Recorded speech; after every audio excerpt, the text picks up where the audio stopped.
Good morning, good afternoon, good evening, wherever you are in the world. Oh, just 1 second. Whoop.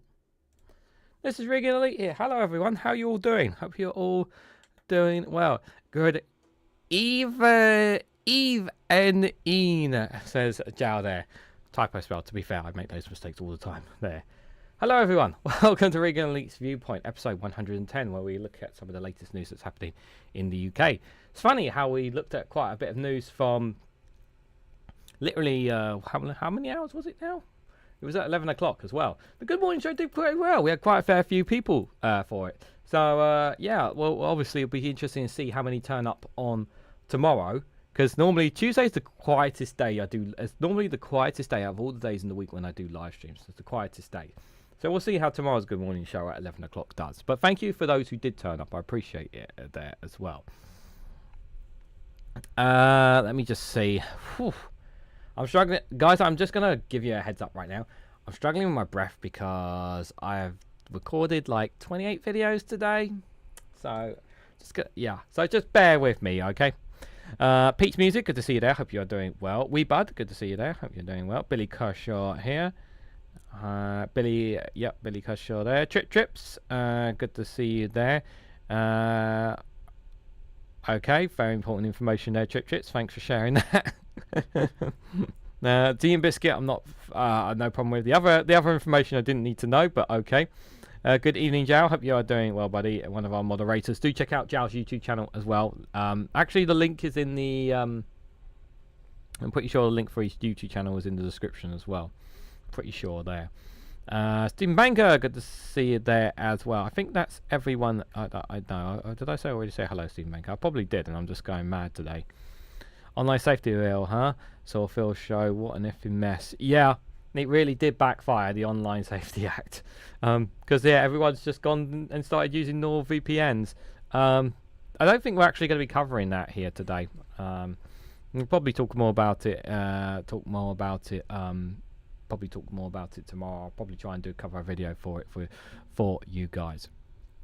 But before we just get started, just to remind you, we've got 6 stories here, and we've got 2 funny videos, including a Jane Goody classic. Of course, because Trump is in Scotland. How could I not do a Jane Goody video of her on Trump? How could I not, guys? So yes, if you want to see that video, stick to the end of the show if you want to see that one. So we're going to start. I know some people aren't fans of The Guardian. I know. But we are going to be starting with The Guardian. I'm sorry, but I do need to talk about this. So we'll talk about the key takeaways from Trump's press Q&A in Scotland. The US president talks with Sir Keir Starmer at Thornsbury, covered several topics. So I watched. I didn't watch the full thing, but I did see the highlights from Politics Joe. They had a video breakdown, basically showing some of the bits there.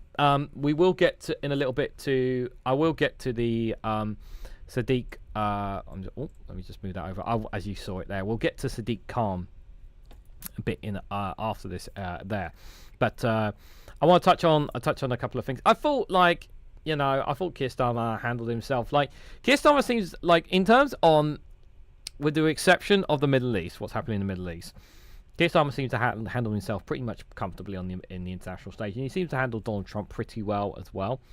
Like I said, with the exception of what's happening in the Middle East, of course. But in terms of how he's been handling Trump, he's actually done a really good job, I think. I think he's actually done a really, really good job of handling Trump. And I think if it was a conservative, they probably would have screwed up, or they would have just bowed to all pressures of Donald Trump. So I think Keir has kind of handled it pretty well. And to be fair, I think most European nations have handled it pretty well because they kind of know what to expect from him now. So I thought he conducts himself pretty all right with it. I kind of wish, of course, that he would criticise Israel, but that's just been a bit far-fetched from me, obviously, here. So Donald Trump was held not once but two lengthy and freewheeling press Q&As on his visit to Scotland. I only saw one of them, so I don't know about the other one. Both of them in the company of notably less vulnerable Keir Starmer. Here are some takeaways from the US president's many opinions. So, number 1, Trump is finding peace efforts harder than he had hoped. The US president re-entered the office promising to end the Russia-Ukraine conflict within 24 hours. and to more generously being at peace elsewhere. For all those talking about he's halting 6 war, it's not clear what at least 2 of these were. You can sense Trump's frustration about the lack of progress with both Ukraine and Gaza. Well, Gaza is obviously, we know the culprit behind it, and we know what can change it, and that will be Netanyahu. And he does have he can change the situation. Donald Trump and America can change the situation on that if they really wanted to. Now, as for Ukraine, and I think I did this in a separate video on I did this on Rumble, a separate video, an analysis piece here. That so for those who don't know, Donald Trump, some of you guys may recall that he gave Putin basically 50 days before basically to come to the table with Ukraine to negotiate a deal, and basically Putin's ignored it. So Trump has now brought it forward and said in the next 10 to 12 days now the tariffs, like he's going to impose steep tariffs on Russia. I don't know how much of that is really going to make a much of an effect, if I'm honest, but I think and whether Trump actually goes through with it or not is another thing as well, because apparently some of it will actually hurt India and China, who actually have a very important trading arrangements with Russia. For example, India has a lot of its energy actually comes from Russia's grid apparently as well. So I'm not sure how that's going to come about here. Good evening, Daily Blase. How are you doing, my friend? Hope you are doing well. Make sure you check your Twitter, my friend, because I've sent you a couple of clips for your next Friday Frolics, my friend. I hope you are doing well. I heard I haven't seen it, but I heard you did another Friday Frolics, or like a different one or a different time. Haven't seen it, my friend, but hope you're doing well. Hope you enjoyed your Friday trip. I can't remember what it was you were doing, but I hope you had a great time, my friend. Royal and Ancient, what is there responsible for cheating allegations? Says Billy Kershaw there. Okay, I don't know what you guys are talking about, but shit, you can carry on anyway. But yeah, in terms of obviously in Ukraine, obviously that's just, I think the situation is they're still losing ground, Ukraine, and there's a possibility that by the end of the year, Putin could get full control of the Donetsk region in Ukraine, which would be quite significant ground if he was to succeed doing that. He's making that gains. He is. Ben Shaw, good to see you, buddy. Hope you are doing well. So he's shown sign of frustration with Vladimir Putin and Benjamin Netanyahu, leaders he generally respects, as well as hinting at a swift imposition of sanctions in Russia. Trump said he is not so interested in talking anymore with the Russian leader. Maybe it's because he was, maybe it's because he realised that he can't actually negotiate. He's not really a willy dealer. He just thinks he thinks he's just really that good. Frustration with Benjamin Netanyahu, but what is he doing about Benjamin Netanyahu here? With Netanyahu, the tone was less openly aggressive, of course, but the US president made it clear that a different approach was needed given the ongoing starvation of many in Gaza.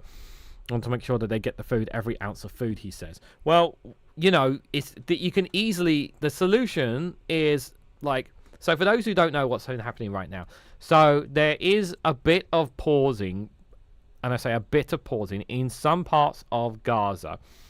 I do apologize, guys, because I missed the 2 Davies show because I was so busy today. A pause in some areas of fighting, the IDF. And more trucks are being allowed in, apparently. And now there's been authorization for airdrops to be taking place. Some airdrops have been allowed in. I think since Sunday, airdrops have been coming in as well. That's nowhere near going to get enough food into Gaza. So I think it was the UN that estimated that around about 300 to 400 trucks a day of food and aid and whatnot is needed to get in to stop the situation that is happening right now. 300 to 400 roughly trucks a day. That's an incredible amount of food you need to get in. And if you think about it, airdrops are literally like a pallet. That's nowhere near enough. And also, and I think I mentioned this with you guys before in the past, when they did airdrops into Gaza, there was actually, I think I covered it a story for, I think it's here or on Rumble, but basically someone died because the pallet basically dropped on top of someone. So yeah, not ideal there at all. Yes, he was. It was in Scotland. We were discussing body hair, says Joe. Okay. A conversation I'll have another day. But okay. All right, guys. Starmer, number 2, Starmer seems unlikely to get an easy win on trade, even though Starmer and Trump brandished a newly signed trade deal. The last time they met at the G7 summit in Canada in June, there are numerous issues on tariffs and market access still to be decided. And Trump did not seem in the mood for giving away. Yeah, it's not that great of a trade deal. Yeah, we got some concessions out of it, but America hasn't gotten that much out of it, so it's not really that. Like they're hyping it up as a big thing, both sides, but it really isn't. It really isn't. Asking about UK access to US pharmaceutical market, the president talked about wanting to bring a lot of pharmaceuticals back to America, where they should be. Asked about exempting Scotland whiskey from tariffs, he dodged the question. Dodging the Scottish whiskey in Scotland. How terrible. When the issue was raised of reducing tariffs on UK aluminium steel entering the US, Trump merely said this should happen pretty soon. One of those timescales used by politicians is when they either don't know or don't wish to say. Yeah. Number 3, he has views on UK politics, if not always that well informed, whereas Starmer spends at times appears to feel more at ease with international diplomacy than everyday politics, with the exception of Gaza. Trump is a creature of his domestic base, and he felt quite hazy when asking questions on UK issues. When asked about small boats, one of the most salient issues to British voters at the moment, Trump replied, "I know nothing about the boats," with Starmer having to explain. Yeah, well, the thing is, you have to remember, Trump's memory isn't that great. So you're asking him about the boats, small boats crossings. Is that someone from the right wing trying to get him to say, "Oh, those boats are terrible"? Is that what he's trying to get Trump to talk about how terrible the boats are? Similarly, Trump argued confidently that his host was a small state tax cutter. Asked about the new Scottish independent referendum, Trump's main reference point was the idea that he predicted its result, when in fact this was about the EU referendum and it wasn't a prediction. He was speaking after the result. He really likes Starmer and his wife. Oh my God. Why would you say that? Continuing the theme of all recent encounters, Trump could hardly have been warm about the Prime Minister calling him a friend, a bit one who was slightly liberal. Called him a friend.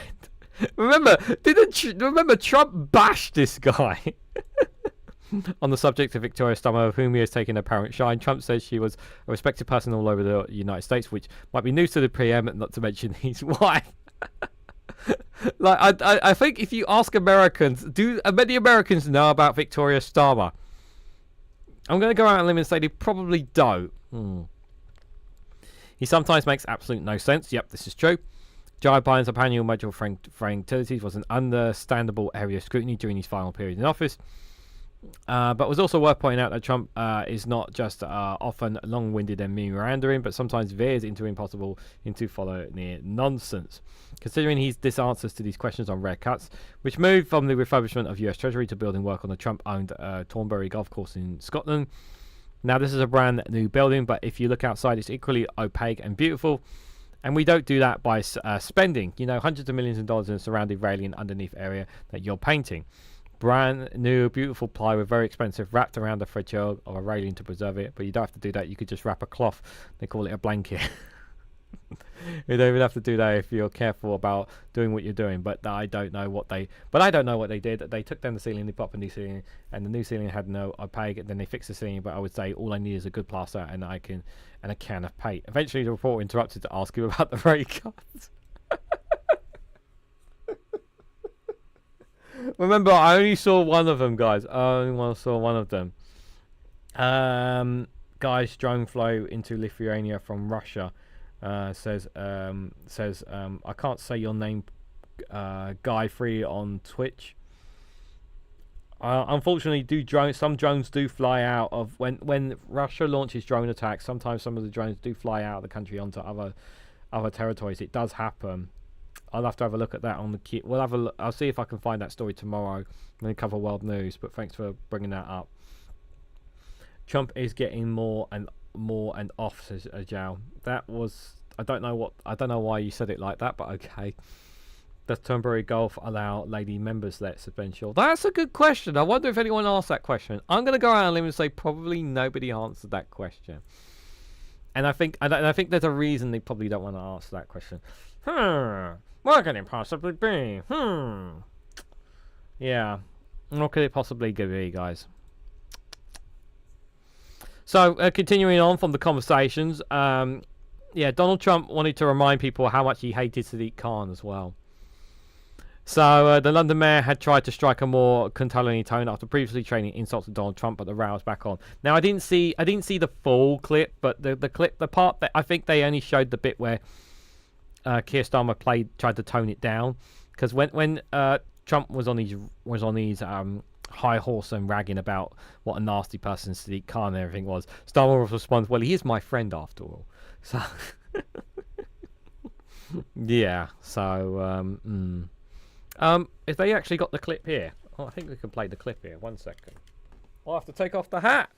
No, gotta take the hat off, guys. Sorry. I think we can listen to it here. 1 second. Will you go to London, or are you worried it's no longer about this? About what? Will you visit London during the state visit? I will. I'm not a fan of your mayor. Why not? I think he's done a terrible job, the mayor of London. But the nasty person, I think he's done. I think he's a friend of mine, right? No, I think he's done a terrible job. But I would certainly visit London.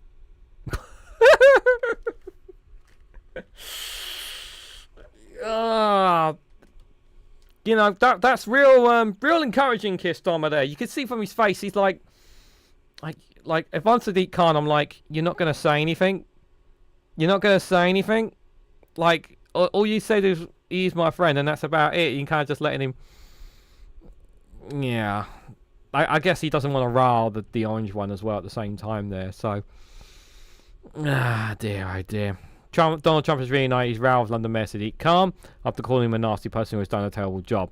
Yeah, despite the fact he's been voted not once, not twice, but 3 times as London Mayor. He's done a terrible job, guys. He's done so terrible that the people of London have voted him in 3 times. 3 times. During an hour-long news conference with Sir Keir Starmer in Scotland, the US President hit out the London Mayor, who has responded with his own snipey remarks. Asked if he would visit London during the states, we've seen all that. He's a friend of mine. I think he's done a terrible job.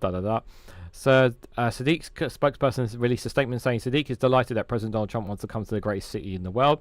He sees how our diversity makes us stronger, not weaker, richer, not poorer. Perhaps these are the reasons why a record number of Americans have applied for British citizenship under his presidency.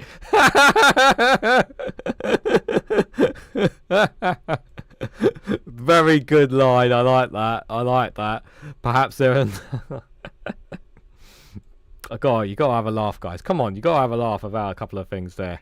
Very nice jab. Very nice jab. They noted that Sir Sadiq has won 3 mayoral elections, including when Trump lost the US election in 2020. It's not the first time Mr. Trump and Sadiq had locked horns. During the first presidential term, Mr. Trump called London Mayor a stone-cold loser who should focus on crime in London. Sir Sadiq described Mr. Trump as a poster boy for racists. And in November 2024, after Mr. Trump won his second term, Sir Sadiq said many Londoners would be fearful about what would be mean for democracy. However, Sir Keir tried to show diplomacy with Trump after becoming PM. Sir Sadiq said he wanted to work closely with the American president ahead of his inauguration in January. The mayor said, somebody who believes in democracy and voting and elections should recognise the fact that Donald Trump is the elected president of the United States. But he added, let's keep our fingers crossed that this president is different from the last time he was president. Yeah, well, clearly that didn't work out, did it? Yeah, so things are not changed, unfortunately, between these two. But I did like that punchline from the spokesperson there. That was a really nice one. Really nice jab to put in him, and I think it was very well needed. Starmer looks like he was telling Grandpa to stop his racist rants. The way Starmer's imaging was, like the way he was posturing and with his face and all that, it was just like he doesn't want to upset the orange one, but at the same time he can't let him go too far either, sort of thing. So yeah, I mean, I love some of the questions that I think some of the questions he got he didn't like as well from some of the foreign media. Speaking of people who didn't like questions from the media, Reform UK guys. So apparently they vows to repeal the borderline dystopian Online Safety Act. Nigel Farage and Yusuf said they will find other ways to protect children online, but admit they don't know how.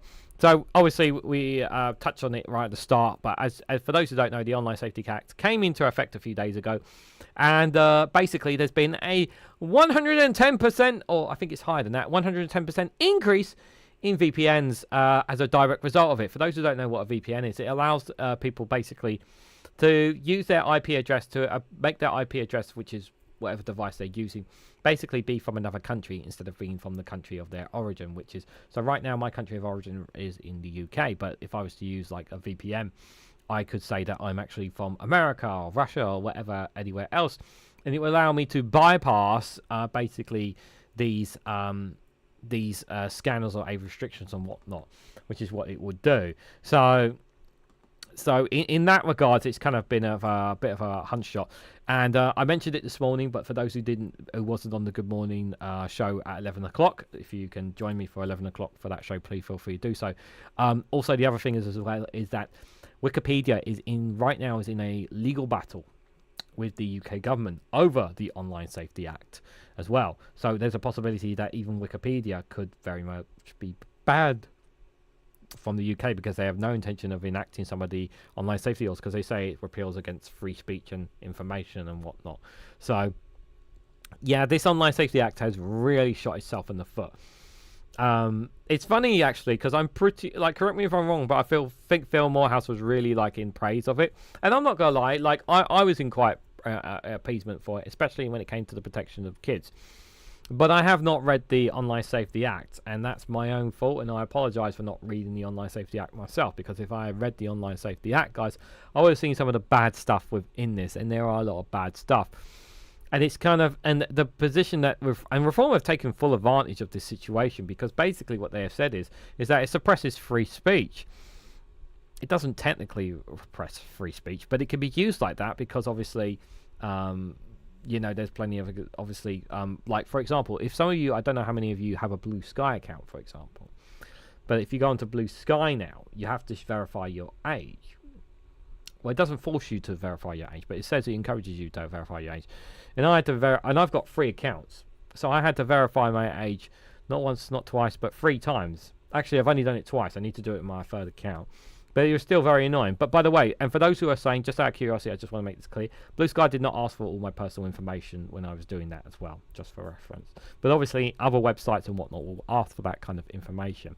And also, not all porn sites, apparently. There was someone had put up on Twitter that said that still there's like over 50% of porn sites that still have not basically set up barriers to stop people accessing porn as well.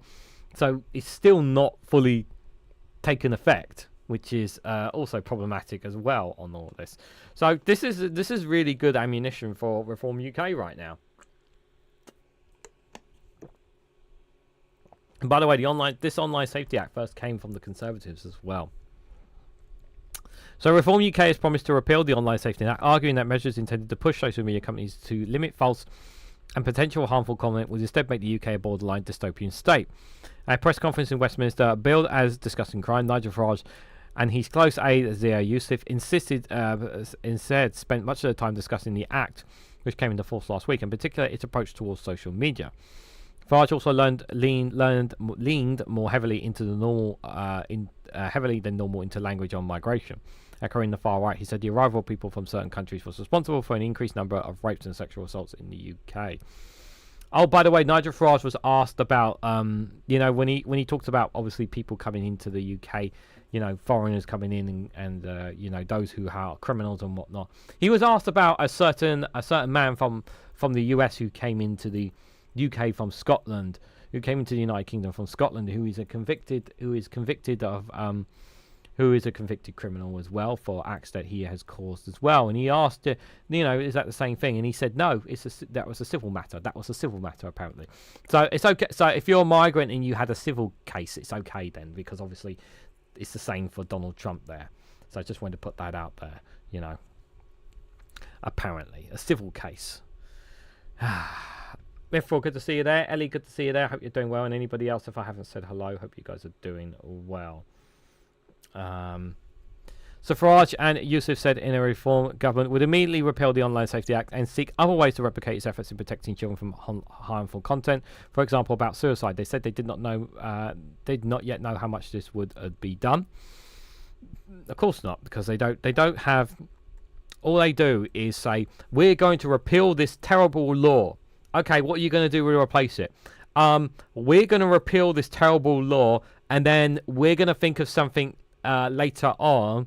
So don't ask us questions about what we're going to do. Just listen to what we're saying. We're just going to take it away, this Online Safety Act. But we're not going to add anything new. We're just going to say we're going to come up with different ideas. But we can't tell you what those ideas are because we haven't written them down yet. Dave McGinnis, good to see you there, my friend. Hope you're doing well. Guys, make sure you check out youtube.com/2Davies. Do check out their work they do as well. I'm pretty sure a link for them is in the description, but if not, if someone could provide a link, it'd be greatly appreciated. So much of the act is massively overreached and plunges this country into a borderline dystopian state, said Yusuf, who was the party chair and now leads a team looking for efficiencies in councils the party runs.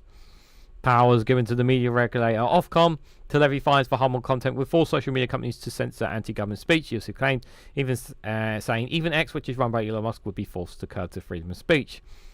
Yeah, that's not worked. And by the way, I heard that when Ofcom was told about VPNs, they basically said they were trying to discourage people from using VPN. Yeah, that's really going to stop people using them.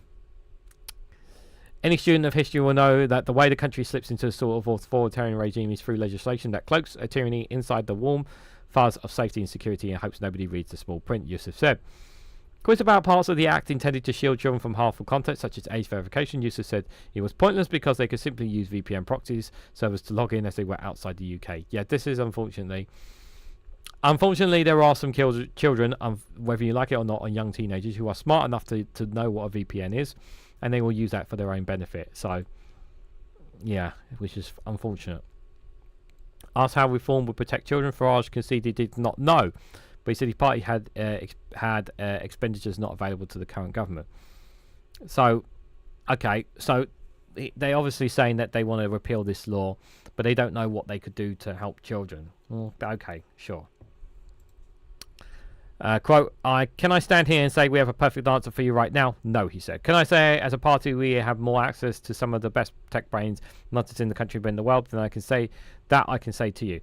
That still doesn't answer the question, Nigel. Asked about the act before a meeting in Scotland with Donald Trump, Keir Starmer said it was not censoring anyone and was simply intended to protect children from harmful content, particularly about suicide. Someone was asking Donald Trump as well about.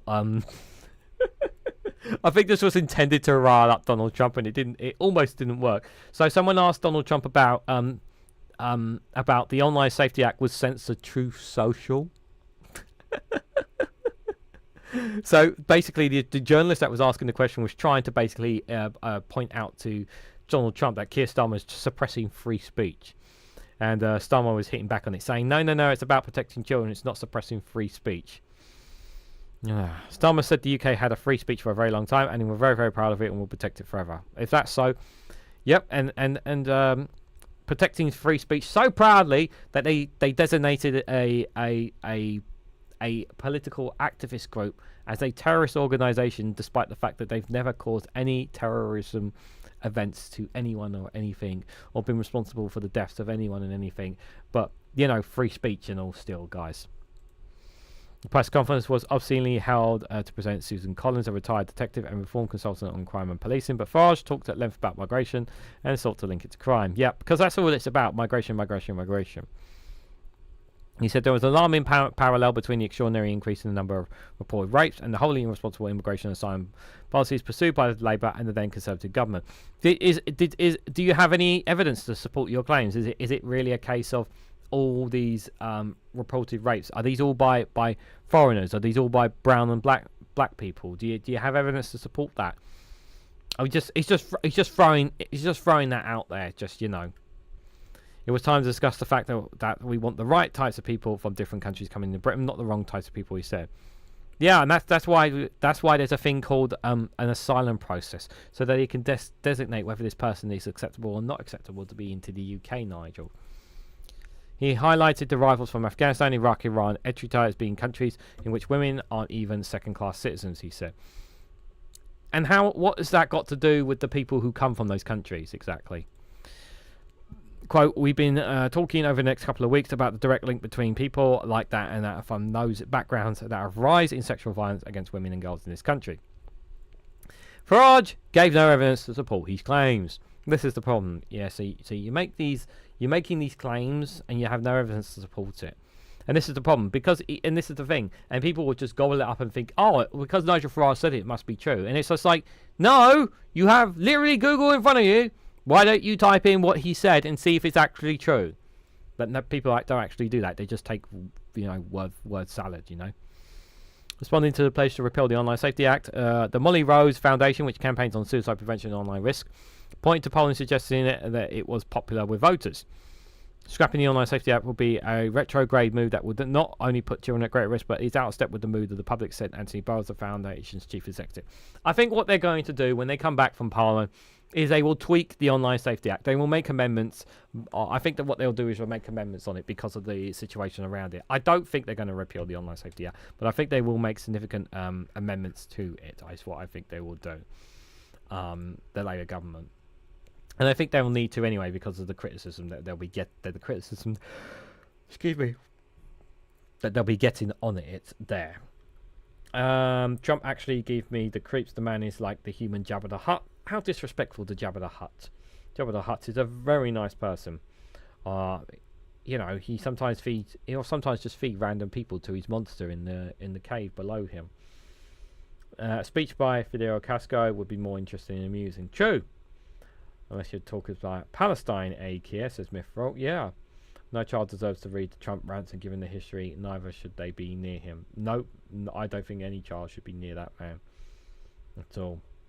Reform talking about implementing fascism is like murder complaining someone has stolen their favourite axe, says Jal. Stephen Banker says there is a plan. We have a plan, and the plan is on planning on releasing the plans when the plans are planned. That's a lot of planning, Stephen Banker, and I couldn't agree more. That is indeed a lot of planning. A lot of planning. You know what? I'm actually going to. There's actually. Let me see if I can find it.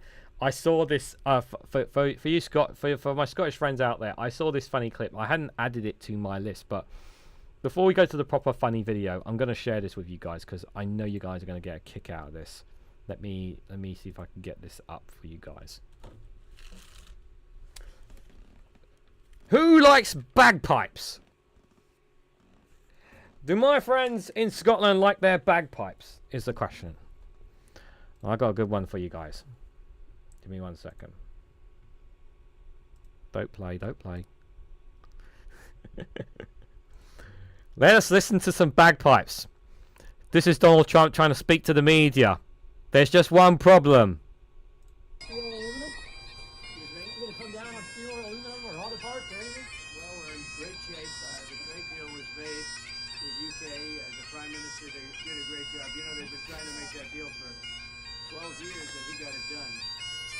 Everybody respects it. It's going to be a lot of jobs for here and great for America. And, in terms of even the relationship... I can't hear you, Donny! Unparalleled, but it keeps it even closer. When you're able to have a good trade deal, it keeps it even closer. Is there a better deal to be done on whiskey, on tariffs? Whiskey? Well, we'll talk about that. I didn't know whiskey was a problem. I'm not a big whiskey drinker, but maybe I should be one. For the 10% tariff, is that a floor? Donnie, I can't hear you. 10% tariff a floor? Well, we're going to take a look at it. We want to make the Prime Minister happy. We want to make, by the way... I didn't know Steve Breaker played the bagpipes, but there you go. Your First Lady, I would say First Lady, she's a respected person all over the United States. I don't know what he's doing, but she's very respected. As respected as him. I don't want to say more, I'll get myself in trouble. But she's a great woman and very highly respected. Sorry, but that was all I got, guys. So You're not going to tell me now you don't like bagpipes, guys. You're not going to tell me that. I hope not. I hope not. I hope you guys enjoyed that bagpiping. I really hope you did. Well done, that Piper. Yeah, I mean, Steve Bray he's just everywhere, isn't he? You know, I actually would love it if it was Steve Bray with his whole Brexit hat and everything, and there he is playing the bagpipes in Scotland. Oh, I would absolutely love it if it was Steve Bray. Someone should edit it. Should make an edited version of someone playing the bagpipes, but it's actually Steve, but like crop Steve Bray into it or something like that. That would be brilliant. Yeah, I could barely hear Donald Trump, but that's fine because we were listening to beautiful bagpipe music, guys. Absolutely wonderful. Absolutely wonderful. I do like listening to some wonderful bagpipe music. But now for the proper funny video for you guys. I hope you guys enjoy this one here. Why is this? I don't know why that bit's up there, but hey ho. Right. Anyways, I hope you guys enjoy this one. It's a new one from Matt Green. I actually haven't even listened to this, so we're gonna listen to it together because I actually haven't seen this. This one has literally just well, it hasn't literally just dropped, but I haven't heard it apparently. Apparently, people have how can I put it? Legitimate concerns. Protests driven by online misinformation and stoked by the far right are spreading across the country. As a politician, how do you feel about that? Well, people are angry and they have legitimate concerns. But would you agree that much of that concern is in fact driven by rumours that are false and are being deliberately whipped up? Who am I to say that someone's concerns aren't legitimate? I mean, some of these migrants probably are criminals. The police have said there's no evidence of widespread criminal behaviour. Well, I've seen lots of evidence. What kind of evidence? Evidence of concern. Concern. Legitimate concern. I was asking about evidence. Well, it's evident people are concerned. We're getting reports that some of these protests are starting to turn violent. People are worried they might turn into riots. Well, people have concerns. Legitimate concerns. Exactly. And whilst I would never condone violence, I can understand why these people have concerns. Will you condemn the violence? I'd never condone violence, but I can understand why people are angry and want to make their voices heard. And look, if I lived in some of those places, then maybe I'd want to smash things up. But is violence ever the answer? No.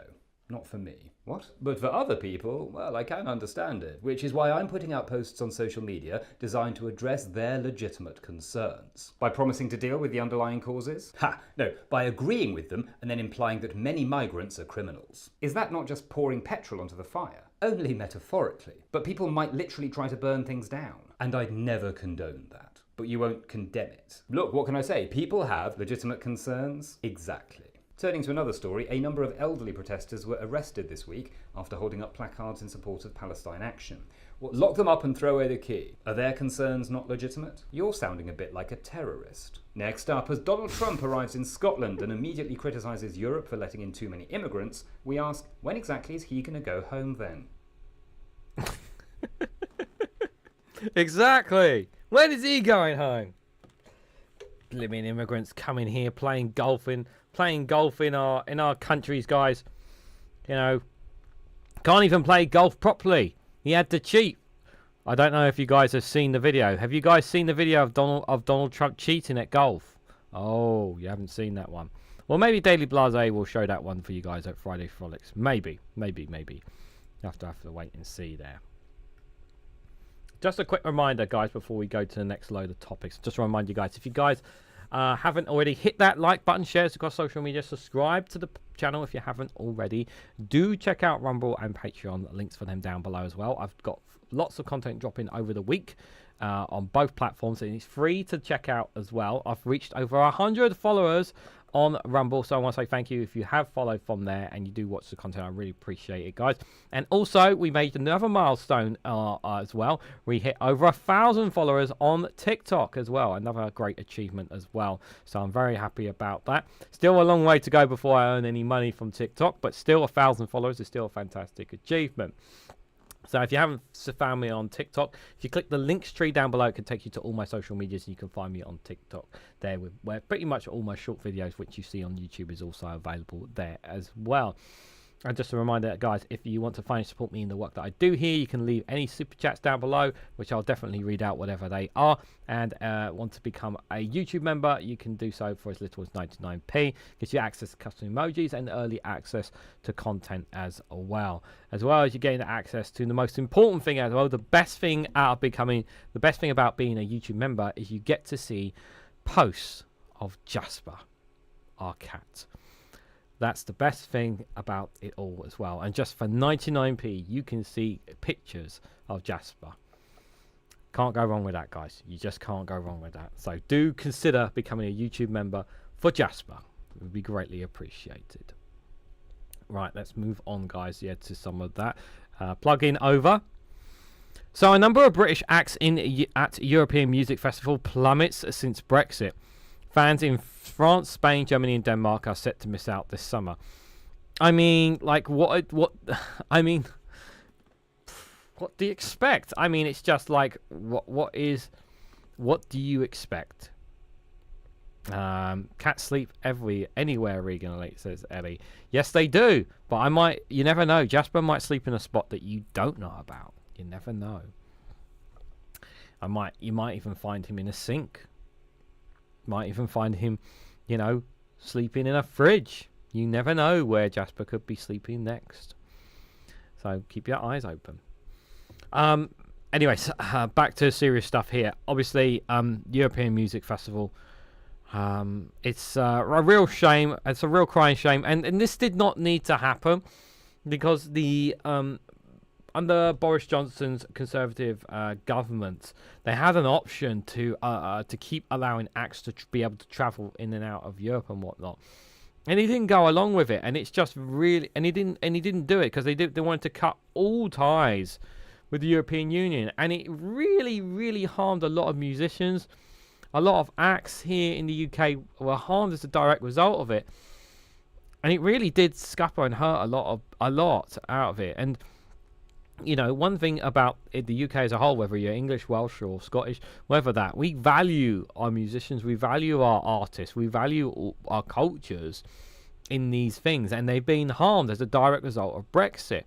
And this is something that needs to be addressed as soon as possible because it's harming these acts. And the thing is like people want to see them, and people want to travel over to see them, and music and band artists want to go over to travel as well, but it's a real pain. So some of Europe's top music festivals will feature half as many British acts as they did before Brexit this summer, as the red tape continues to hammer the music industry. So Elton John is among those who have warned that the UK's departure from the EU has caused a logistical nightmare and placed leg irons on travelling musicians. Last year he warned the issue risks jeopardising artists' future and the UK status as a cultural force, saying he was horrified. And couldn't agree more. Now, new figures show fans in France, Spain, Germany, and Denmark will miss out as a number of British acts on the bill in some Europe's biggest festival plummets. And here's the other thing as well. What this will mean is that because there'll be less British acts in there, it means other European countries can put their acts on there and take those spots. That's basically what's going to happen that's basically what's been happening as a result of it when they're no longer there. The analysis found that on average the number of British musicians who have played or have scheduled to play European festivals this summer have fallen by a quarter compared to 2017 to 2019. The study looked at 4 major music festivals: Benicasium in Valencia, Lollapalooza in Berlin. I know I'm mispronouncing names, don't at me. Rocker de Sun in Paris, and Roskilde Film Festival in Denmark. I've got to say it again. Overall, Benicasium saw the biggest drop, with 58% fewer British acts taking the stage to Spain. The analysis best for Britain found. Industry leaders and musicians have highlighted that increased paperwork and costs are still damaging opportunities, particularly to take up last-minute slots. Yeah. And at the same time, British venue operators have warned that they struggle to attract EU-based artists. Earlier this year, hundreds of music industry professionals signed an open letter to Keir Starmer and European Commission President Ursula von der Leyen calling for action. Naomi Smith, the chief executive of Best for Britain, which campaigns for closer UK-EU ties, said From legends like the Beatles, the Queens, and David Bowie, via Britpop stars Oasis and Blur, to modern icons like Amy Winehouse, Adele, and Rye, Britain is well famous for our incredible music legacy, with live performances of the lifeblood of our industry. Barriers for touring artists are bad news for acts, audiences, and ultimately the UK's vibrant 7.6 billion music industry, meaning a further hit to our squeezed economy, not to mention the dimming efforts on our soft power around the world. The government must urgently examine what scope there is to address these challenges and to work with our partners in Europe to implement solutions. Deborah Annett, Chief Executive of the Independent Society of Musicians, said, Brexit is bad for UK musicians, European events, and live music lovers across Europe. As this research shows, opportunities for emerging as well as much lesser acts are disappearing, which is a situation they cannot continue. Labour's election manifesto committed to sorting out the issue for talented musicians following Brexit. Yep, and it still hasn't happened. Answers on postcard, please.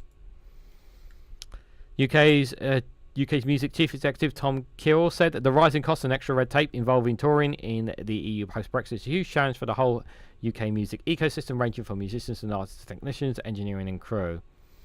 This year, The Independent also revealed that Brexit had created a mind-blowing £2 billion extra piece of paperwork, enough to wrap around the world 15 times. I think I remember we covered that as well. Brexit is also on course to cut UK trade by 15%, and the government's independent financial watchdog has warned. The government spokesperson said, we are proud of our international reputation of our arts and creators industry, which is why we've done bugger all since we come into power on it. We will continue to explore how best to improve arrangements for touring across the European continent with the EU and EU member states. Yep, we'll continue to monitor it, continue to explore options, but we won't give you the answers you seek. Good on the Labour government doing absolute bugger all to this. Now, bear in mind, I know they're still having talks with Europe, but you know what? I think they've got another summit with the EU coming up this in a few months' time. Correct me if I'm wrong. I would like, an announcement that something will be done for musicians, if that's possible. That would be really, really appreciated if at all possible there.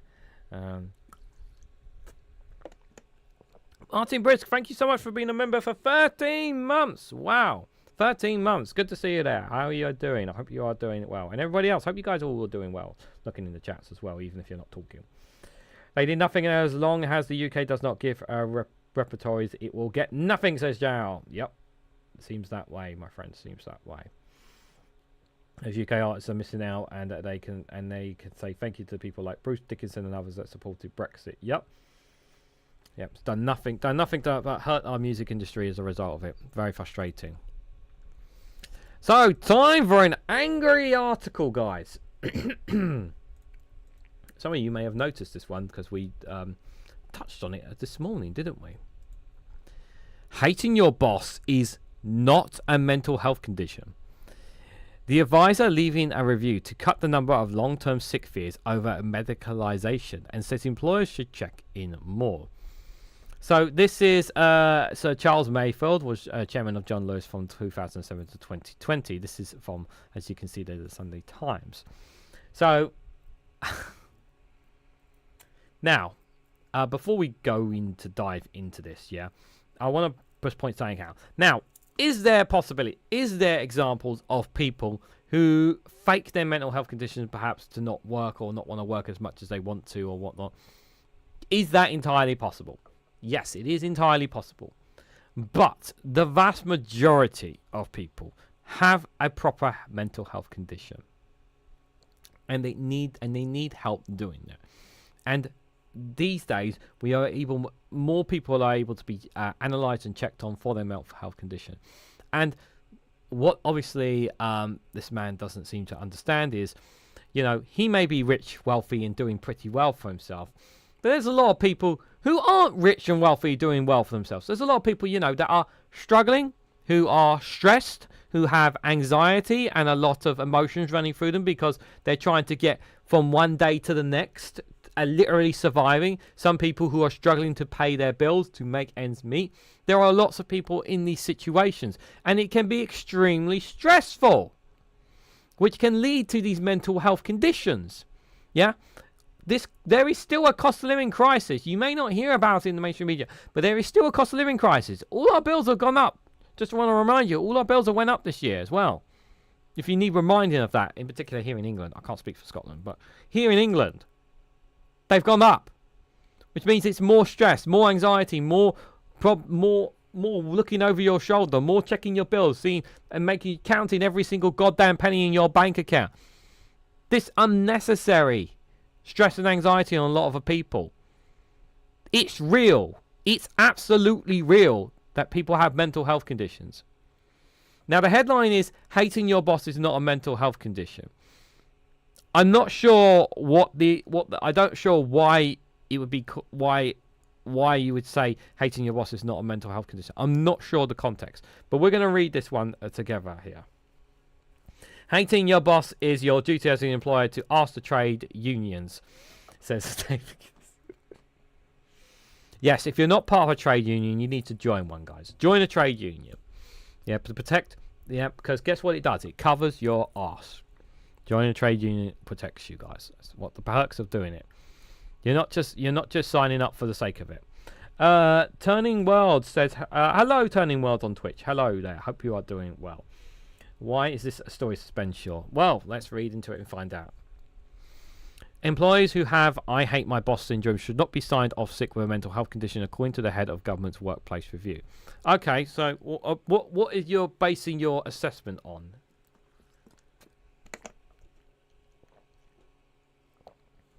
So Charles Mayfield said he was concerned that some problems are being over-medicalised, which could be solved in the office. Right, now I'm going to call out bullshit right here. Okay, I'm calling this 100 bullshit right here, because let me tell you something, yeah? When they say it could be solved in the office, guess what? Guess what a lot of employers and employees do, yeah, with work relations? They talk things out in the office. Speak from somebody who's worked in retail for more than 15 goddamn years. And at one point, I was even a store manager. Yeah, I dealt with some people who had mental health issues, who were going through some problems. Okay? Yeah? And you know what I did? I had talks to them. I took them to the office and talked to them. I gave them whatever time. I gave them whenever I needed. If I could give them some time off, I could. I gave them contact numbers to who to speak to about how to deal with those things as well. That's what I did. Yeah. So Charlie is claiming that employers don't take their employees to the office and have a chat with them. Now, obviously, I can only speak from my experience. Now, am I saying that every single employer does this? Of course not. But this is down to the government to make sure that employers are doing everything they can to look after their employees to the best of their experience, whatever their situation is, and making sure that we have laws in place to make sure that that workers' rights and people's rights are protected as well. So to say that they can be solved in the office, a lot of common sense employers will be doing that. The former John Lewis chairman had been appointed by Liz Kendall, the Work and Pension Secretary, to come up with plans to stop workers leaving their jobs because of poor health. His report is due this autumn. So 1 in 5 people working age have a health condition that affects their job, and there are 2.8 million people inactive due to ill health, up from 2.1 million since before the COVID pandemic, although the numbers have been rising for several years. Oh, excuse me. Mayfield said, the last thing I want to do is trivialise mental health conditions, but I agree, things do get over-medicalised.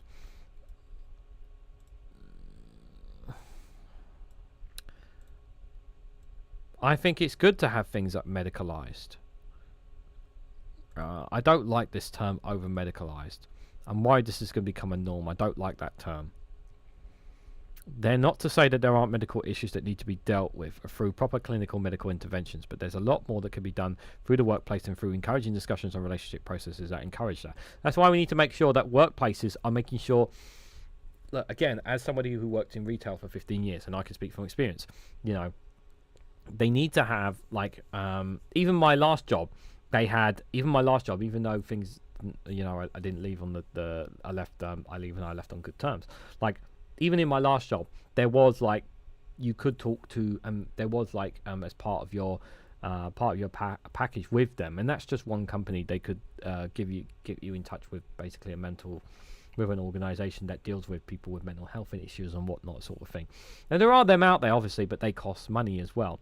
But I do think there are some employers that actually make sure that they have these things here. But it's about, for me, it's about making sure that every employer is doing absolutely everything they can to protect workers' rights, to make sure that they know their rights, as employees know their rights, and know who they can go to when they have issues. Everyone needs to have that. Like, one of the things a lot of employees have to have is a confidential helpline that you can speak to anonymously about these things. It might be to say what's making you anxious, because then if we can do something about it, about how you deal with it, and if you've got an employee with "I hate my boss" syndrome, we can say, is it the case that your boss is hateful? In which case, that's probably an issue that we should figure out how to deal with. Well, it's easy for me to sit here and say, well, the obvious solution is to get another job, but it's not that case. You know, some people are stuck with a terrible boss. And I despise bosses who treat their employees like shit. I despise those bosses, you know, because I remember I've worked with some managers who are absolutely terrible, and who have been absolutely terrible with their employees. And I remember when I was in their shoes of being a manager, and I was like, I cannot do the same thing. Or is it that your boss is quite legitimately doing what they should be doing, which is challenging you and raising issues of poor performance? If so, this is a question about helping you make you realise that it's not hateful behaviour, it's what your boss are meant to do. Yeah, but I think there is. I do think there is a bit of argumentative in this as well, because there are some people who are. There are some people who will use mental health as an excuse, perhaps maybe not to do as much work as they want to, or may not push themselves as much as they want to, and do not push themselves because their boss is challenging them to do more than what they should be doing. Where some people who go to work and do the bare minimum when they should be doing the barest of minimum of work, where they're being encouraged to do a little bit more for the sake of the team, sort of thing. I don't think there's wrong with bosses pushing staff to do more, but there obviously is a threshold in that as well. I think people will agree there. I mean, if your boss is shouting and swearing at you, obviously that's a line, but if the boss is trying to push you in a certain way. He said when employees are signed off, bosses should routinely contact them to help support their return to work. He said sick notes create an impregnable barrier between the employer and employees. When bosses too often scared of contacting staff or fear of causing offence, he claims it makes it harder for people to return to work after sickness absence. Okay, so in terms of obviously contacting your employees outside work-related hours, I mean, there are cases where you need to contact your employees. You need to contact your employee. You need to do it. I get there are. I don't like. I remember being a boss. I didn't like contacting staff outside their work hours. I didn't like calling them or on whatnot and saying things. I hated doing that. I didn't like doing that at all. It was very, very frustrating to say the least there. But I also understand why that. Like, I also understand why to do it. To sometimes plan ahead of things as well. There's positives and negatives to it. Obviously, the big negative is obviously you're on your day off and you're being contacted by your employer. It's not a good thing. I think if you contact them on holiday, that's a big no-no. That's a big fat no-no. You should never contact your employee whenever you're on holiday. But I think on a day off, if, like, say for instance, you need an extra person in or something, whatever, or you need to contact them, it's really, really important that you can't wait for them to come in the next day. You really, really need to contact them. Then I think there is a case for that, because you are essentially paid as a worker for that company.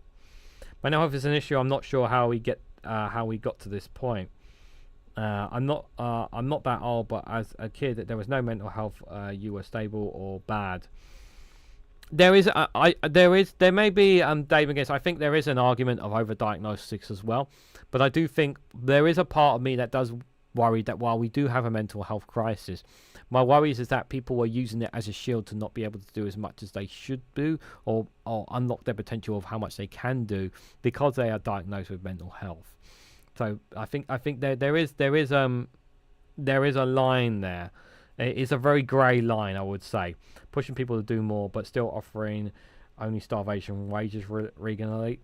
Well, if you're talking about the gig economy in terms of the kind of the gig economy in terms of pay that they are and the minimum wage, of course, I'm not arguing against the minimum wage, against an increase in the minimum wage, because obviously the wages are crap.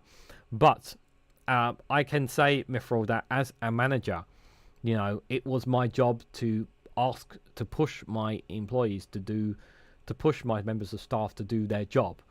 I couldn't just have them, it's my job to make sure that they're doing a sufficient amount of work within the time frames that they are working. It's something that you have to do as an employee, being in that hot seat. So I have been in that. I have been in those shoes. So I do understand. From the being the boss point of view. My workplace now is more and less. I've worked with really toxic people, says Jal. Today I just ignore. I've become stoic enough to deal with it. Besides that, I'm a evictive bastard, says Jal. If you contact people out of hours, you pay them for it regularly. No, that's not the case. Your time off work is your time off. Companies do not own us once we leave work a place. No, there are many circumstances. I can say as I can give you prime examples of when there are situations where I absolutely need to contact an employee out of hours. If let me tell you absolutely for a fact, Mithril, if there was a law banning employers from contacting their employees out of hours, you would have chaos. You would have chaos for a lot of companies. You really would. So that there are situations where you need to contact your contact them. I understand why you shouldn't contact them. It should only be a case of in extreme circumstances that you should be contacting your employee. If it's something that can wait the next time to come in the case. But there have been situations, and I'm not gonna bullshit you or anyone in the chat. I've had to contact staff on their days off, asking them to come in an emergency to help cover the store because I was short of staff. So you're going to say I'm not allowed to do that when I have a shop to run, for example? Like, you're not going to tell me that I can't contact my staff when someone has called in sick and I need an emergency employee to come in and cover that shift. Like, I'm just applying logic here. Like, not being funny, but there are situations where you do need to contact an employee out of hours. They shouldn't contact them at holiday at all. But there are circumstances where you need to contact them. Should they be contacted? No, but there are circumstances they need to be contacted. But I'm speaking from a retail point of view. I can't speak from other job sectors. So obviously you guys have different experiences, and you can speak for yourselves in them. Because I had a store to run. I had a store to run, and if someone calls in sick, I need another employee to help run the store. So in those circumstances, I have to call somebody. So what do you want me to do in that situation exactly? Like, in that situation, I don't have a choice. But like I said, it's different for everything. So Maryland 58 said lessons could be learned from the Netherlands, where there is mandatory 6-week intervention meetings requiring employees and occupational health to agree to return to work plans with a 2-week monitoring cycle. I like this idea. I think that's a good idea. There should be something like that. More communication needs to be needed here. You'll quite often have a situation where someone gets a fit note when they sign off of work for a month, and then they get an extension and another extension they take further and further from the workplace, he said. In those situations, questions need to be asked, obviously, about what we know statistically is that the longer you're away from work, the harder it is to get back and less likely you are to do so. There are some fairly simple things that you could do. You could say it's not okay to be out of touch, but it should become normal that people are contacted when they're... It's not okay to be out of touch, but it should become normal that people are contacted when they're off sick. Yeah. Marilyn says some organisations already do this, but most do not. There are some fears among individuals who've got health conditions to disclose those things, but they're worried about discrimination. There's also a tremendous amount of fear amongst employers who are fearful at one level of causing offence, he said. A line manager doesn't want to offend anybody about something which is personal to them by saying the wrong thing. I've met so many people who have said that they were off work for 3 months but didn't have a single call. Yeah, this is a problem here. Not having that conversation is really, really important. He said that keeping in touch days like those used by women on maternity leave could help solve the disconnection between employer and employee and help improve return to work outcomes. And also looked at ways to boost our participation, believes flexibility is key to participating for the over 50s. It's not just saying I want to be able to work 3 days a week and never on a Friday, he said. Mostly it's about the moment. By saying, for example, next Tuesday I've got an appointment and I need to be able to go to it. Because if I can go to it, I can find out what's going wrong and then I can do some plans to make it better. If that's discouraged and you never have the appointment, you just carry on with the issue and it gets acute. To which point you've got to leave the work completely and you have a long-term absence which could otherwise get avoided. This is why schedules is very important. And as somebody who was a manager at one point, one of the things that I did schedules. I actually used to do them 6 weeks in advance instead of 4 weeks in advance. You had to do at least 4 week advance rotas. You had to have up when I was working as a manager, but I did them as much as far as 6 weeks in advance. And then what I would do is basically when if staff needed to tweak certain shifts and whatnot, I would say to them like, okay, well, let me see if I can swap you with someone else and whatnot. Give them plenty of time in advance, which means that if they planned days and events and whatnot, they would have time in advance, so that work was not too much in the way. I think it's so important that there are schedules in place, that people know in advance what their work schedules are going to be. I hate the week by week case basis for work. I absolutely hate that, because it's not fair on people not being able to plan ahead of things, unless of course they have to literally tell their employees, I can't work this day because of X, Y, and Z. Companies need to adjust applicable. This is policing, not employment, and the companies responsible have to have things in place. We are humans, not components. But when somebody calls in sick, the thing is, I get that, Stephen, but you have to, like, if you put myself in my shoes, yeah, when I was running a small store, right, there were times where there were only sometimes there would only be 2 people at one time in the shop. There would be me and one other staff, or at some points 3 members of staff, one staff member coming in for doing 4-hour shift, right? Because this was a small shop that I was running, okay? So if that one person, when there's 2 of us, if that one person calls in sick, what happens then?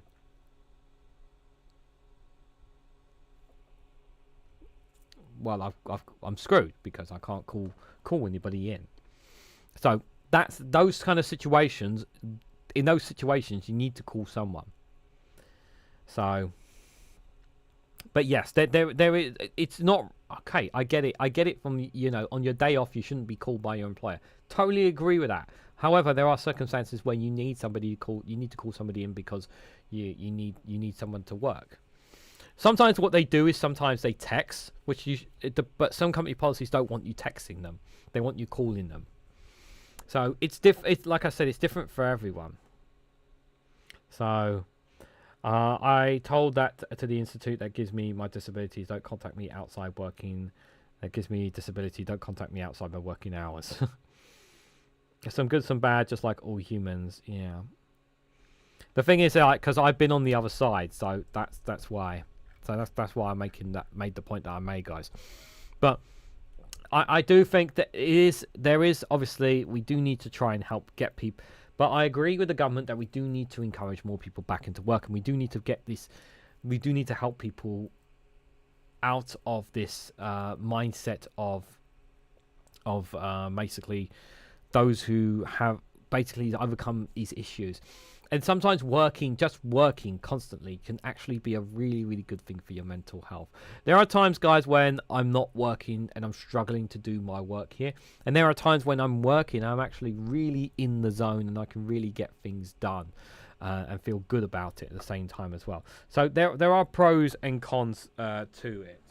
Just 1 second, guys. I just need my... This always happens when I have my Twitch chat up here. It always runs out of battery here. All the time. So I can see the Twitch chat. Just got to put the device there. So, but yeah. Right. So I got one last story for you guys before we go to our funny Jane Goody video, because obviously I know you guys. That's why you guys are really hanging around, because you're waiting for that Jane Goody video. That's the real reason why you guys are here. So it's one from the paper here. I think I've done a video about this already, but I kind of want to engage with you guys a bit more on this as well. So the Corbyns and Greens pact could put seats of Labour ministers like West Streeting at risk. A tactical voting push between left-wingers and the Greens has been launched off the back of Jeremy Corbyn's announcing a new political party. Now, at the time, as we know, right, guys, we still don't know. Obviously, like I really, really, really mean this sincerely. I really hope Zack becomes the new leader of the Green Party. I do not want the co-leaders, Adrian Ramsey and is it Ellie? I think it's the other one. I do not want them running the Green Party.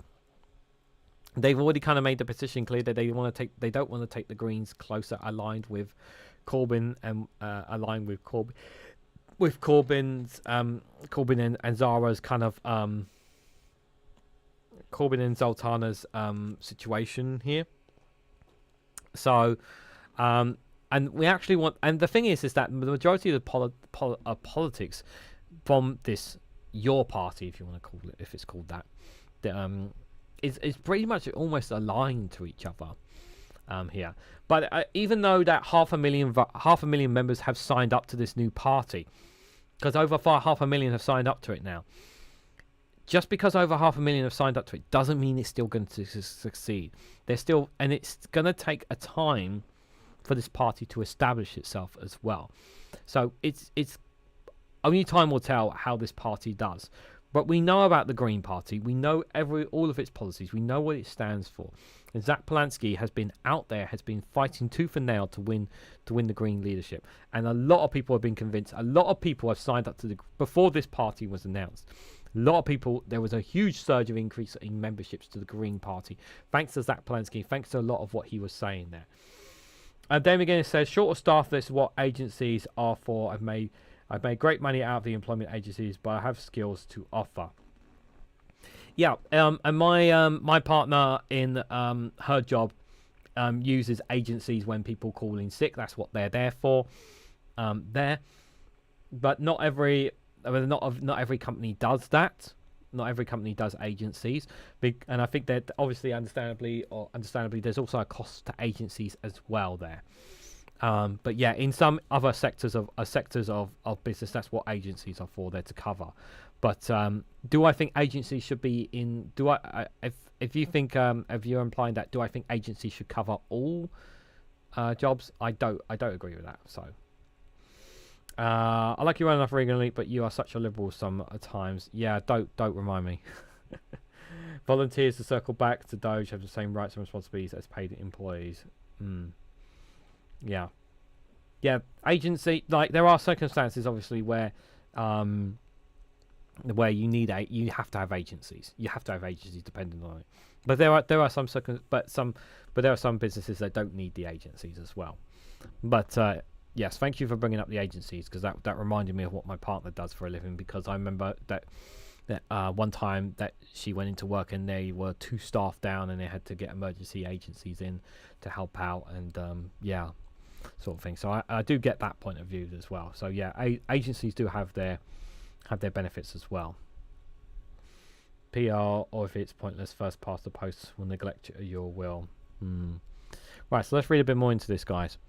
So a new left-wing coalition between Jeremy Corbyn's party and the Greens could threaten the seats of senior Labour ministers. I don't know right now. I think it's far too early to make that assumption. I think we should wait a year since the announcement of the new party. I think we need to wait a full year at least before we can say, okay, this party is definitely going to cause problems. I think it's too early to say that right now. Former Labour MPs Corbyn and Zara Sultana confirmed on Thursday they launched a new party, prompting speculation that could eventually enter into a left-wing pact with the Greens. One campaign group believes that such a move would make dozens of Labour seats vulnerable, including those held by Cabinet Ministers West Street and Shabima Mahmood. However, polling experts have urged caution over making predictions about how successful the former Labour leader's new party could be, given it does not yet have a name, strategy or any policies. Exactly. This is why you need to wait on this new party. A lot can change in the years until the next general election due in 2029. So Keir Starmer's party is also currently more focused on the threat from Nigel Farage's reform. Yeah, because the Conservatives are an obsolete party at the moment. But if a left-wing pact is targeted and ruthless in its campaigning, it could potentially threaten the electoral chances of Labour in several seats. Labour Party insiders said if the movement were to abolish all the Gaza supporting independent MPs, there would be a small number of constituencies where Corbyn's party would emerge as the main challenger. In order for any pact to be successful, his party would need to stand aside to allow the Greens to be the main opposition party in the rest of the seats, they said. This is why I'm hoping, I really hope that this is why it's so important for Zack to come in, because he would cooperate with this new party to not challenge each other. Therefore, they could prioritise and get the most out of left-leaning voters in those areas there. No bad thing street and getting heat jotters. No bad thing at all. I couldn't agree more with that, Pete. Couldn't agree more with that. Yeah, he needs to go. He's problematic. So Labour MPs who are already facing an electoral threat from Greens or independent candidates could be at risk in the face of a coordinated left-wing campaign. We Deserve Better campaign group launched and run by left-wing activists claims there are opportunities where in 2024 the independents or Green Party candidates made gains. And in falling polling support for Starmer's party since taking office has presented an opportunity to monopolise on disappointed voters on the left. Some senior ministers, like Streeton, have had a hard-fought battle to hold onto their seats in the last election, following a wave of anger over Starmer's response to the conflict in Gaza. And there are other seats where combining the Greens and Independent vote could put pressure on Labour. In Starmer's own seat of Holborn and St Pancras, polling shows the PM support matches that of the Green and Independent candidate combined, with campaign sources claim. Lammy also saw his majority depleted in Tottenham, North London, where the Greens had an independent candidate came second and third. A bit significant distance behind the Foreign Secretary, who has been the MP there since 2000. Similarly, the combined 2024 Green Independent vote in Birmingham, Ladyhood, exceeded the vote share of the Justice Secretary Shabina Mahmood. In Bethnal Green and Stephley, for example, the independent candidate came a strong second behind Labour Minister Rashgal Ali. Birmingham seats were also hard won for Labour, including those secured by Mahmood and Home Office Minister Jess Phillips, as well as in Preston. An electoral pact could also target seats where the Green Party performed well, including 2 Bristol constituencies held by Ministers Kerry McCarthy and Karen Smith, as well as seats in London, Hackney South and Shoreditch, Lewisham West and East Dulwich. Chris Hopkins of polling and research company Savannah said it would be impossible to know at this stage of what electoral impact would be. Yeah, it is too early, like I said. It said, given Labour's polling collapse since the huge general election win, even without Corbyn's new party, if an election was held tomorrow, one would have to assume that many Labour MPs would be at risk of defeat, including big hitters like West Streeton's Jess Phillips and even Yvette Cooper. Further electoral fragmentation, especially on the left, exacerbates that problem. He suggested, however, that a left-wing pact could potentially help Labour because it creates one clear left-leaning opponent. Ultimately, the pact would be designed to unite the left-wing anti-Labour left vote. That won't necessarily mean a pact that takes more votes from Labour if a pact didn't exist. Joe Twyman, director of Delta Poll, said a lot of success of the party would depend on how it would organise itself in campaigns. Question whether Gaza, a huge political issue now, will continue to be so in 4 years. Yeah, that recent polling indicates support for the new party led by Corbyn should not be taken too literally. One of the things I would say is there's a lot of misanalysis going on. An example that a poll was published saying that the new party led by Jeremy Corbyn would win 10% of the vote. Yeah, that's stupid to make that assumption. It's far too early to make this assumption. What we know as a pollster is that when you ask a question like that, you are asking a hypothetical party at a hypothetical election, and whether you would hypothetically turn out that vote at the hypothetical party in that hypothetical election. I managed to say that. Well, the question that respondents actually answer is, what do I think of the current electoral system and the parties that are currently running? And they go on to project all their hopes and expectations into this new party without having any sort of scrutiny or even existing. The We Deserve It Better campaign was launched by columnist and campaigner Owen Jones and chaired by Hilary Shant, who previously led the Corbyn-backed Labour movement Momentum. Yeah, it's still, like I said, it's still far too early to make assumptions about the new party. Yes, they have made huge gains. They have made huge strides at the moment in terms of membership, but we still don't know the goddamn name for it. We're and the thing is, we know what the kind of policies that they have. But they haven't exactly been clear what exactly all those policies are here. Phil's point on sanity, which issues do voters actually decide on? Albatross, says Billy Kershaw. I hate to be that guy, but this fragmentation will benefit reform. There will be, unfortunately, some people will benefit. The reform will benefit to some extension off it. That's going to happen one way or another. You know, that I'd like if Zach Polanski gets in as Green leader, it will not be as bad. But if Zach Polanski does not win the Green leadership contest, it will not be good. It will not be ideal for the Green Party, I don't think. And the thing is that Adrian has kind of made himself, like, Adrian's not exactly somebody I can see, like, he doesn't seem like somebody who's really going to move mountains, if I'm honest. Like, don't get me wrong, like, he's done well for the Green Party. You know, he co-leading with Carla Denya, you know, helped get the Green Party to where they are. There's no questioning about that. But I think Zack would just take the party to new levels. I generally believe that. You know, when I listen to this guy, when you listen to him in interviews and whatnot, I get fascinated by him. I really am fascinated by the way he comes across. You know, and I don't know how many of you have saw his video.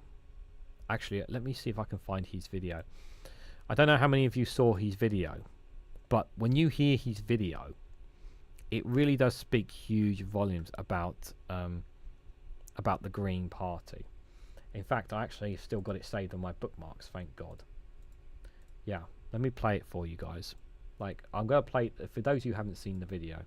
This is why the Green Party needs Zach Polanski. We'll play the funny video after this, guys. But if you guys haven't seen this, I think it's worth listening to.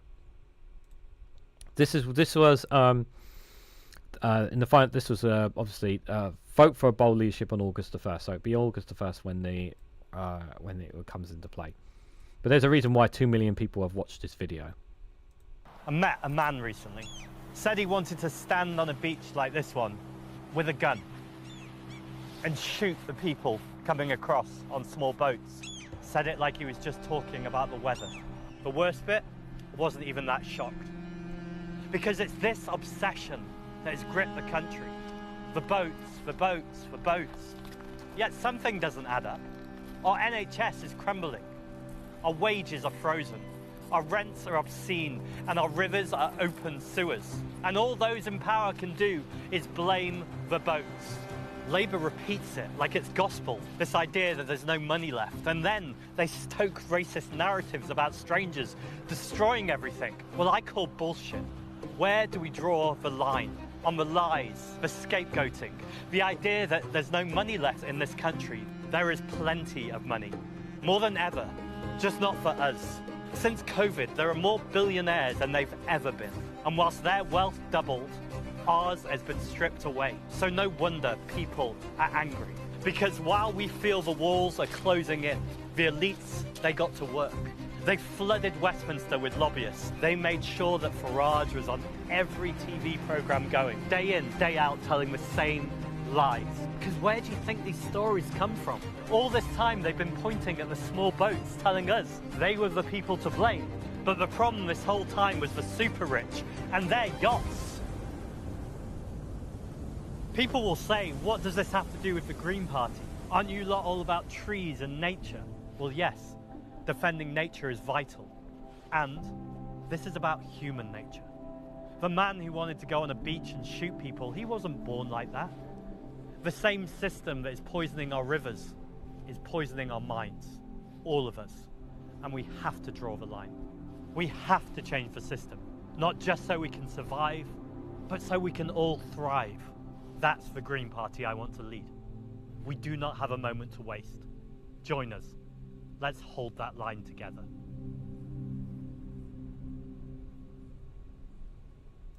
Absolutely beautiful. Absolutely beautiful. One of the best promotional videos in the UK I've ever seen. Absolutely brilliant. Absolutely brilliant from Zach Polanski, and this is why we need him. This may sound crazy, but I really do think he can be the left to Nigel Farage's right. I think he can be that person. I think he can be that person. I think he can do it. And I think he's handled himself pretty well whenever I've seen him in debates. He's handled himself pretty well. Can he do more? Yes. But I do think he has that potential to be the left of Nigel Farage. I do think that is possible. It's a long shot right now, but I do think he has that potential to do so. A video like that, and it really was quite powerful there. And I hope you guys really took that on board, because I think it was really powerful. The Greens in England are mature and strong enough to take on Westminster. They are the real choice. Think on England. I really hope, you know, the way he put it, you know, and the thing in that line, the one thing in that package that really got me really well was how he interpreted the Green Party in saying nature, human nature. I thought that was the best thing about that promotional video, to connect why, because one of the problems, I've said this in other videos, the problem is that when people think of the Green Party, they think of tree huggers and nature, and he addressed that in that video, which was brilliant, much needed. So guys, before we head out, unfortunately I didn't get any super chats or gifted memberships today, but I know Martin renewed his membership, so I do thank you for that. I really do appreciate it. Best political I've seen it in many a year, says Dave McGinnis. I thought it was brilliant. Yeah, it was absolutely masterful, and that's why I think he has the potential to be the guy on the left. I think he can be that person. I really do think it. You know, I think he can be that person. If he wins the leadership, I will seriously consider joining the Green Party. If he wins it, I will seriously consider it then. But guys, we have one funny video. I know you guys have been waiting since the start of this live stream to see this video. Janie Goodley, may she forever rest in peace. We thank her so much for what she has done. We wish her, as always, well in heaven. And we will never forget that banner of that sign she had of Trump is a cunt sign. Never forget that moment. It's one of the most iconic moments, of course. And this was one of the last videos that she did on Donald Trump, actually, believe it or not. Here. Let me make sure I get to the right one here. This video is entitled I'm Barred Off Twitter by the great Janie Goodley. Hope you guys enjoy. Okay, well, that's me banned off the TikTok. I'm banned off the Twitter. I'm being banned off the Facebook. I can't even find my Bebo password, but it doesn't matter, because at the end of the day, it wasn't me that incited all the people dressed as badgers, beavers and other small wild animals to run into the Capitol Hill. That nothing to do with me. I mean, if you look back, you'll remember Obama. He wore a tan suit.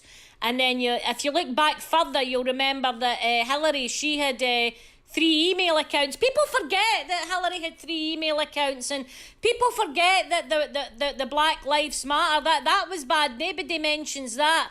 And people had problems there. And then, of course, you've got the famous incidents of the people throwing cans of soup at the police. Everybody's forgot about the cans of soup incident. But it doesn't matter, because at the end Mr. President, can you take responsibility for the actions of the Sorry, people Hen, I at can't Capitol speak Hill? to you, you're a woman. No, at the end of the day, people forget that, you know, I'm still the president, we've still got some work to do, and I can still write on my own website. I'm going to start, me and my young Donald is going to start our own platform, and we'll be telling people what the fake news media have been trying to push. I mean, people keep saying that I'm in the bad and I'm in the wrong, and at the end of the day, there's millions and millions of people know that I won this election and sleepy Joe Biden's a bad man. But people forget everything that they want to forget. See me, I'm done with the whole lot of it. Me and Melania, we're going on holidays. Bye. Fucking arseholes. Hate a lot of them. Wearing masks like fucking weaklings as well. Hi John. Hi David. Frank, get a door. Oh fuck, I hate steps. Ow, ow, ow.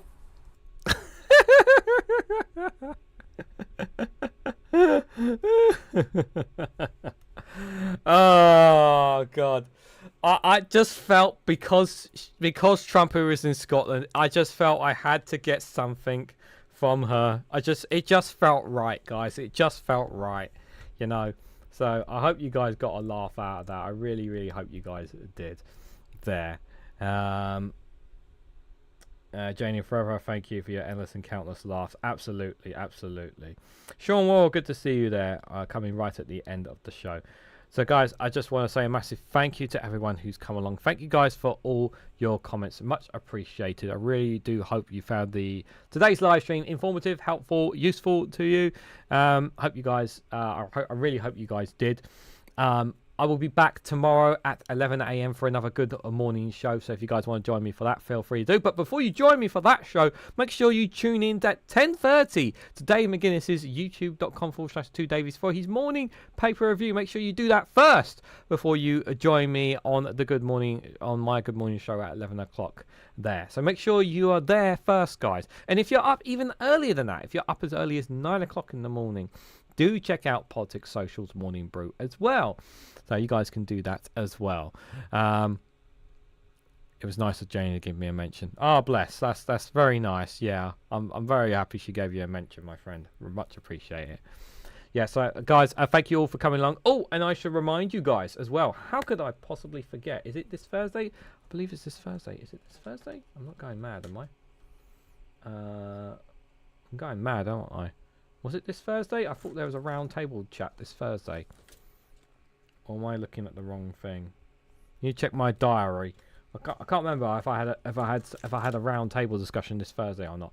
Need to double check. So wait for me back on that. But thank you guys all for coming along as well. Enjoy the rest of your week. But yeah, good morning shows will be at 11 a.m. So if you can join me for them, feel free to do so, guys. Be much appreciated. But enjoy the rest of your evenings, whatever you guys have got planned. And stay safe. Drink plenty of water. Stay hydrated. And all that good stuff, guys. And on your way out, if you can... Almost hit the... I did it again, didn't I? Damn it! Ah, I knocked him over, didn't I? God damn it! Ollie! Ollie! It's alright, Ollie. I've got you. I've got you, Ollie. There you go. You're alright, Ollie. You're alright. There you go. Oh, there you go. Oh, hold on. I'm picking them back up. I did not knock these guys over, guys. I did not knock them over. There you go. There you go. I got them there. The lava lamp has formed in all of its glory as well. Yeah, and yeah, they're fine. They're all fine. Hold on. There we go. Look, see, they're all fine. Black Blaze is there. Cookie Monster, and of course, Pingu as well. The Foreign Secretary for the Penguin Island as well. So if you haven't already, please hit that like button, share this across social media, subscribe if you haven't already. Check out Rumble and Patreon for exclusive content as well. And if you want to financially support me in the work that I do here, you can do so by becoming a YouTube member as well. It would be greatly appreciated for as little as 99p. So thank you all so much for watching, and I hope to catch you all very, very soon.